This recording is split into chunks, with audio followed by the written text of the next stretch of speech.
Budget पेश करने के लिए बुलाया जाने वाला पंजाब असेंबली का इजलास आज दोपहर 1 बजे तक मुलतवी। स्पीकर परवेज इलाही ने कहा है कि आईजी और चीफ सेक्रेटरी पंजाब को असेंबली में बुलाया जाए, उससे पहले शुरू करने से स्पीकर परवेज इलाही का मुसलसल इनकार। इजलास गवर्नर ने तलब किया था। अपोजिशन ने स्पीकर की सरबराही में पहले PTI और काफ लीग के अरकान पर मुकदमात खत्म करने का मुतालबा किया। फिर स्पीकर ने अता तारड़ को असेंबली से बाहर जाने का हुक्म सुनाया। अता तारड़ बाहर चले गए तो अपोजिशन ने आईजी और चीफ सेक्रेटरी पंजाब को असेंबली गैलरी में बुलाने की फरमाइश कर दी। अपोजिशन मुतालबा कर चुकी है कि दोनों सरकारी अहदेदारान ऐवान में आकर माफ़ी मांगें। सूबाई वज़ीर ख्वाजा सलमान रफ़ीक ने अपोजिशन के मुतालबात पर कहा था कि कमेटी बनाकर जायज़ा लेंगे कि मुकदमात कैसे ख़त्म करने हैं। स्पीकर परवेज़ इलाही ने आईजी और चीफ सेक्रेटरी को असेंबली में बुलाने की रूलिंग दे दी और कहा कि दोनों नहीं आएंगे तो बजट पेश नहीं होगा। स्पीकर ने कार्रवाई के दौरान ये भी कहा कि सबसे बड़े ठग चीफ सेक्रेटरी को गैलरी में लाएं।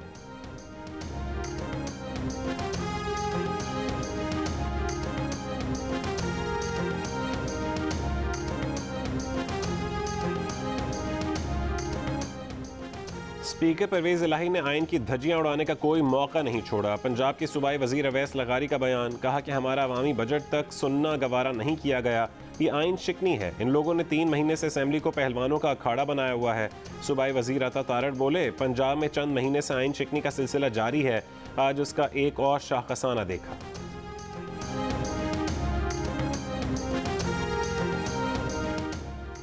पाकिस्तान को FATF की ग्रे लिस्ट से निकाले जाने का इम्कान। फाइनेंशियल एक्शन टास्क फोर्स का इजलास आज से बर्लिन में होगा।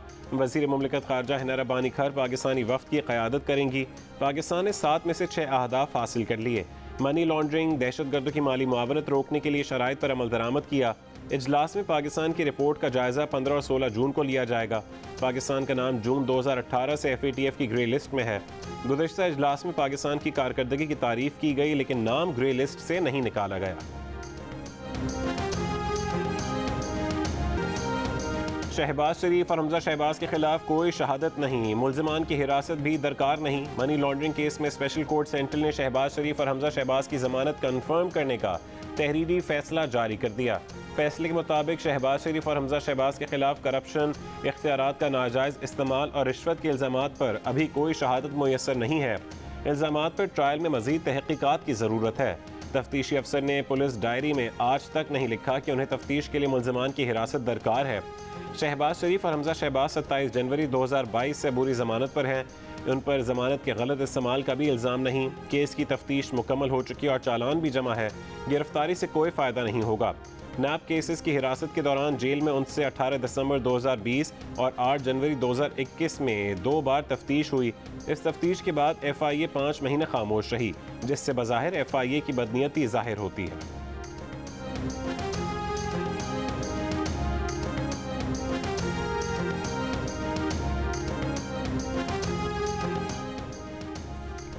इलेक्शन कमिश्नर हमजा शहबाज और मरीम नवाज से अहकामात लेते हैं। हर हफ्ते हल्का बंदी पर बात होती है। इमरान खान ने इलेक्शन कमिश्नर पर नून लीग से मिलकर प्री पोल रिगिंग का इल्ज़ाम लगा दिया। किसान कन्वेंशन से खिताब में जल्द इलेक्शन की उम्मीद जाहिर करते हुए कहा, यह हुकूमत जमहूरियत के लिए नहीं, अपने केसेस ख़त्म करवाने आई है। इन्होंने नैब ख़त्म कर दी, FIA पर अपने लोग लगा दिए, बिल्ले को दूध की हिफाजत पर बिठा दिया गया। हुकूमत को बुज़दिल करार देते हुए कहा कि अमेरिका की वजह से हुकूमत की रूस से तेल खरीदने की ज़रूरत नहीं।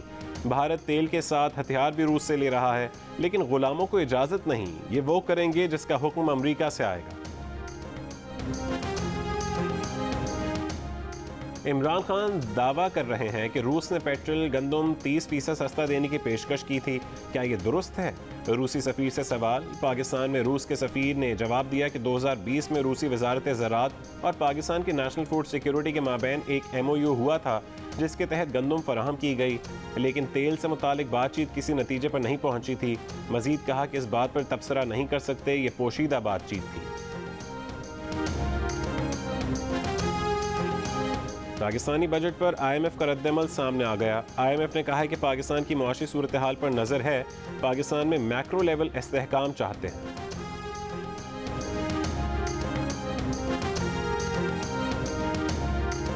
सिंध का माली साल 2022-23 का बजट आज पेश किया जाएगा। नए माली साल के बजट का कुल हुजूम 1600 अरब रुपए से ज़्यादा होने का इम्कान। सालाना तरक्याती स्कीमों के लिए 320 अरब रुपए से ज़्यादा मुख्तस करने की तजवीज़। कराची के लिए 250 मजीद बसेस की खरीदारी के लिए रकम मुख्तस की जाएगी। बजट में कोई इजाफी टैक्स नहीं लगाया जाएगा। बजट वज़ीर आला मुराद अली शाह पेश करेंगे। इमरान खान ने हुकूमत से बाहर आकर पुराने साथियों को पुकारना शुरू कर दिया। नाराज पीटीआई रहनुमा हामिद खान से मुलाकात। हामिद खान ने कहा है कि उन्हें मुलाकात का पैगाम शाह महमूद कुरैशी ने दिया था।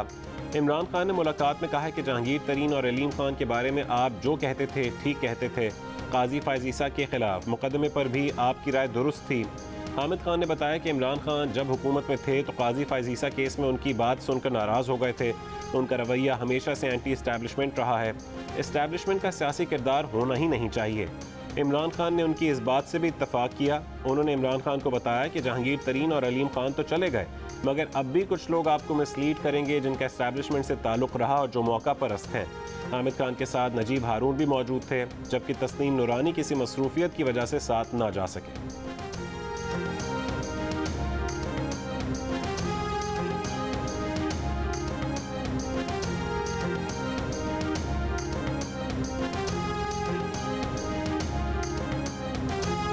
हुकूमत को $1 देने को कोई तैयार नहीं। चीन से इमदाद पाक फौज की वजह से मिली। साबिक वजीर दाखिला शेख रशीद का दावा।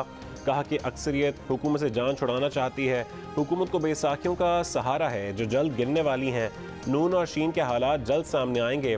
फरूख हबीब बोले, बजट की रुसवाई पोस्ट बजट प्रेस कॉन्फ्रेंसेस से मिटाने की कोशिशें हो रही हैं।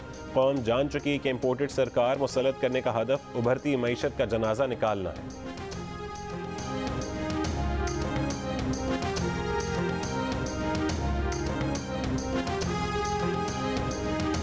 ये जो अभी चाइना ने 2 अरब 40 करोड़ डॉलर देने हैं आपको, जो उन्होंने आमादगी जाहिर किया है, इससे कोई फायदा होगा हमें? बिल्कुल फ़ायदा होगा। 2 फ़ायदे होते हैं इससे। एक तो ये कि पैसे आ जाते हैं तो लोगों को लगता है कि यार ये, दूसरा ये कि चाइना के पैसे आए हैं तो वो चाइना अगर आपके साथ खड़ा है, जो दुनिया का अमीर तरीन सेकंड अमीर तरीन मुल्क है। चीन से 2 अरब 40 करोड़ डॉलर मिलेंगे, जिससे ये पैगाम जाएगा कि दुनिया की दूसरी बड़ी मईशत पाकिस्तान के साथ खड़ी है। वज़ीर ख़जाना मिफ्ता इस्माइल की जियो न्यूज़ के प्रोग्राम कैपिटल टॉक में गुफ्तगू। कहा कि IMF के साथ मुआहदा जल्द हो जाएगा और उसके बाद चीज़ें बेहतर होना शुरू हो जाएंगी। इससे पहले द न्यूज़ के अंसार अब्बासी ने खबर दी थी कि चीनी क़यादत शहबाज शरीफ के साथ काम करने में ज़्यादा मुतमईन है। शहबाज शरीफ की गवर्नेंस देखकर चीनी क़यादत ने ही शहबाज स्पीड की इस्तिलाह मुतारिफ कराई थी।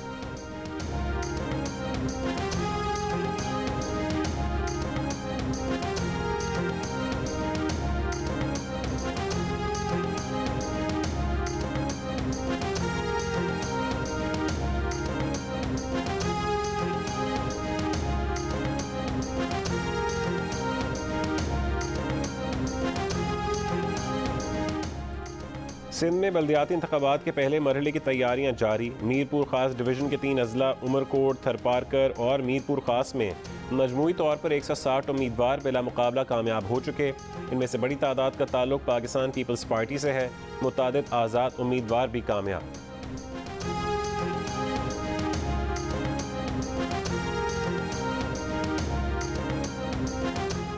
पंजाब के बजट में ग्रेड 1 से 19 तक के सरकारी मुलाजमीन की तनख्वाह में 15% इजाफे की मंजूरी। 15% डिस्पैरिटी अलाउंस भी मिलेगा। टोटल इजाफा 30% होगा। पेंशन में 5% इजाफा होगा।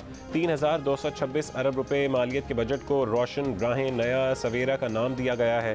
बजट में तरक्याती प्रोग्राम की 4991 स्कीमों के लिए 685 अरब रुपए, सेहत कार्ड के लिए 125 अरब रुपए, जनूबी पंजाब के लिए 31.5 अरब रुपए, लैपटॉप स्कीम के लिए 1.5 अरब रुपए रखने की तजवीज़ है।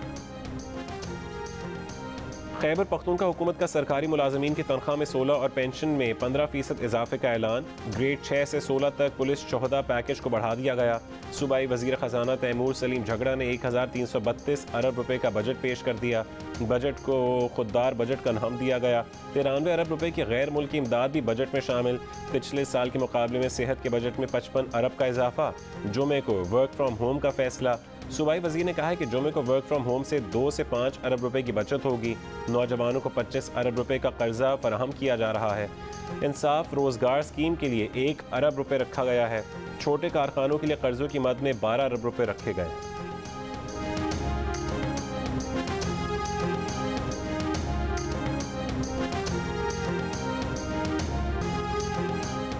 वफाकी वज़ीर इत्तलात मरियम औरंगज़ेब ने कहा है कि खैबर पख्तूनख्वा में अवाम को सस्ते आटे और घी की फरहमी के लिए मज़ीद 100 स्टेशनरी स्पॉट्स का इजाफा कर दिया गया। आटे की क्वालिटी और कीमत में फ़र्क से मुतालिक अवाम टोल फ्री नंबर पर शिकायत भी दर्ज करा सकते हैं। बजट में 17 अरब रुपये सस्ती चीनी, आटे और घी के लिए रखे गए हैं। इजाफी 2000 रुपये भी अवाम को दिए जा रहे हैं। हुकूमत अवाम को रिलीफ दे रही है। अवाम को अब तक आटे के 2 लाख से ज़्यादा थैले दिए जा चुके हैं। वफाकी वज़ीर ख़जाना मिफ्ता इस्माइल कहते हैं कि PTI दौर में कर्ज में होने वाला इजाफा मजमूई कर्जे का 79% है। PTI ने 71 साल में शामिल तमाम कर्जों में 4.25 साल में 79% इजाफा किया। मुल्क पर कुल कर्ज वाजिबात 29,879 अरब रुपये से बढ़कर 53,544 अरब रुपये हो गए हैं। साबिक सदर आसिफ अली जरदारी ने कहा है कि कौमी हुकूमत काफ लीग के साथ और काफ लीग कौमी हुकूमत के साथ खड़ी है। काफ लीग के दोनों वफाकी वज़रा हमारी हुकूमत का अहम हिस्सा हैं। काफ लीग के सदर चौधरी शुजात हुसैन सियासत का असासा हैं।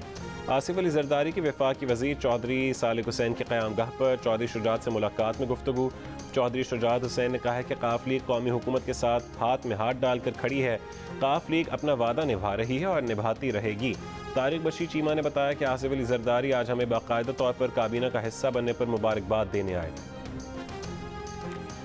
साबिक वज़ीर आज़म इमरान खान की अहलिया बुशरा बीबी की दोस्त फराह गोगी और उनके शौहर एहसन जमील गुज्जर अक्सर बनी गाला आते थे, लेकिन जोड़े का दाखिला कभी रिकॉर्ड नहीं किया गया। द न्यूज़ और जंग में शाया कासिम अब्बासी की रिपोर्ट के मुताबिक वजारत दाखिला ने फराह गोगी और उनके शौहर के वज़ीर आज़म हाउस बनी गाला में क़याम और गैर मामूली प्रोटोकॉल की तहकीकात का हुक्म दे दिया। मुस्लिम लीग नून के सीनियर रहनुमा शाहिद खाकान अब्बासी ने कहा है कि अगर इमरान खान मुल्क चला रहे होते तो मुल्क अब तक दिवालिया हो चुका होता। मुश्किल हालात में एक मुनासिब बजट पेश किया गया है। बात IMF को खुश करने की नहीं, मईशत को ठीक करने की है। जियो न्यूज़ के प्रोग्राम आज शाहज़ेब खानज़ादा के साथ में गुफ्तगू करते हुए कहा कि नवंबर की अफवाहें उड़ती रहती हैं। नवंबर से हमारा कोई ताल्लुक नहीं। आज इदारे मुल्क के लिए जो भी कर सकते हैं वो कर रहे हैं।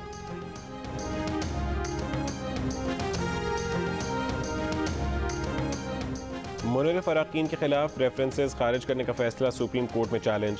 चेयरमैन PTI इमरान खान की इलेक्शन कमीशन का फैसला फौरी कलअदम करार देने की दरख्वास्त। PTI का मौक़िफ़ है कि इलेक्शन कमीशन के सामने तमाम सबूत थे, फिर भी अदम शवाहिद पर रेफरेंसेस खारिज किए गए। इलेक्शन कमीशन का 11 मई का फैसला गैर आइनी करार दिया जाए। इलेक्शन कमीशन को जमहूरियत की बका के लिए हॉर्स ट्रेडिंग, फ्लोर क्रॉसिंग के खिलाफ फैसला देना चाहिए। बलूचिस्तान के मुख्तलिफ इलाकों में बारिशों का सिलसिला जारी। दुक्की शहर और पहाड़ी इलाकों में गरज चमक के साथ तेज़ बारिश के बाद पहाड़ी नदी नाले भर गए। नशीबी इलाके ज़ेर आब आ गए। ज़ियारत, संजावी और मुलका इलाकों में बारिश के बायस पहाड़ी नदी नालों में तुग़यानी, राबता सड़क मुतासिर। मूसा खेल, कोहलू और हन्नाई के अलावा बारखान, फोर्ट मनरो, कोह सुलेमान में भी मूसलाधार बारिश। बाज़ मकामात पर यालाबारी से बागात और फसलों को नुकसान पहुँचा। आंधी चलने से मुतादिद दरख्त उखड़ गए। कोयटा में महकमा सेहत का ग्रेड 9 का मुलाजिम करोड़ों रुपए के असासों का मालिक निकला। नैब के मुताबिक मेडिकल टेक्नीशियन खालिद भट्टी की बीवी और बिजनेस पार्टनर के नाम पर कोयटा, लाहौर और साहिवाल में जायदादें हैं, जिनमें कमर्शियल प्लाजे, घर और ज़रूरी अराजी शामिल। कीमती गाड़ियाँ रखने का भी इंकशाफ। मुलजिम के खिलाफ रेफरेंस एहतसाब अदालत में दायर। मुलजिम करप्शन के एक अलहदा केस में जुडिशल रिमांड पर है। खालिद भट्टी मोहतरमा बेनज़ीर भुट्टो अस्पताल में मेडिकल टेक्नीशियन तैनात रहा है।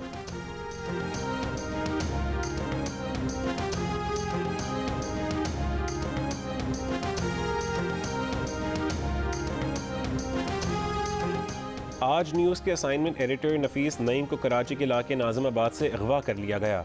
आज न्यूज़ इंतज़ामिया, all Pakistan newspaper society, Pakistan federal union of journalist, Pakistan broadcasters association, association of electronic media editors and news directors और कराची यूनियन ऑफ जर्नलिस्ट्स की आज न्यूज़ से वाबस्ता सहाफ़ी नफीस नईम के अगवा की मज़म्मत, फौरी बाजियाबी का मुतालबा। वफाकी वज़ीर दाखिला राना सनाउल्लाह ने सहाफ़ी के अगवा का नोटिस ले लिया।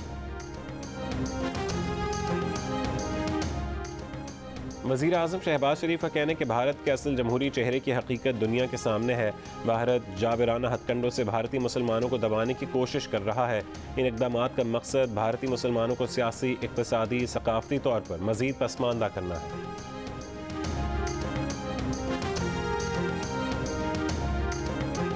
वज़ीर ख़ारजा बिलावल भुट्टो ज़रदारी आज ईरानी वज़ीर ख़ारजा की दावत पर तेहरान जाएंगे। ईरानी सदर और दीगर अहम हुकूमती शख्सियात से मिलेंगे। तिजारती और मुआशी रवाबित बढ़ाने, ईरान से बिजली की सप्लाई, सरहदी मंडियों, सड़क और रेल राबते बढ़ाने और ज़ायरीन की सहूलियात समेत दो तरफ़ा मामलात पर तबादला ख्याल किया जाएगा। मुलाकातों में इलाकाई सिक्योरिटी का जायज़ा लिया जाएगा। अफगानिस्तान और जनूबी एशिया के अलावा इस्लामोफोबिया का मुकाबला करने पर भी बात होगी। 70% एकेडमिक मईशत दानों ने अगले बरस अमरीकी मईशत के सुस्त रवि का शिकार होने की पेशगोई कर दी। अखबार फाइनेंशियल टाइम्स के मुताबिक इंकशाफ मईशत दानों के एक सर्वे में हुआ।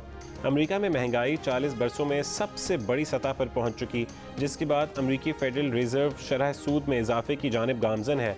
मार्च से अब तक अमरीकी मरकजी बैंक ने शरह सूद में 75 बेसिस पॉइंट्स इजाफा किया है।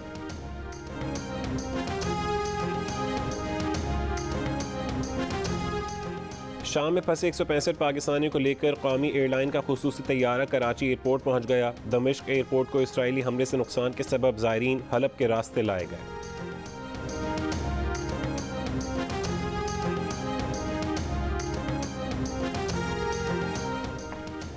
इस्लामाबाद में कोरोना फिर फैलने लगा। मुस्बत केसेस की शरह 2.1% तक जा पहुंची। 24 घंटों में कोरोना के 12,036 टेस्ट किए गए। 26 अफराद में कोरोना की तशखीस हुई। मुल्क भर में कोरोना मुस्बत केसेस की शरह 0.79% रिकॉर्ड की गई। पाकिस्तानी फिल्म इंडस्ट्री की पहली सुपरस्टार सबिया खानम की यादें आज भी ताज़ा। चाहने वालों ने उनकी दूसरी बरसी पर उन्हें खूब याद किया।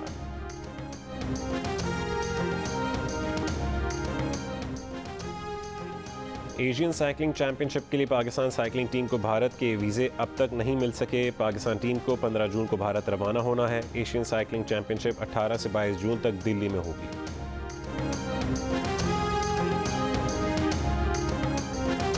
और एहतजाज के दौरान सड़कों पर जलाए जाने वाले टायरों को कोयटा के दो भाइयों ने अपनी मुस्बत सोच से कारआमद बना दिया।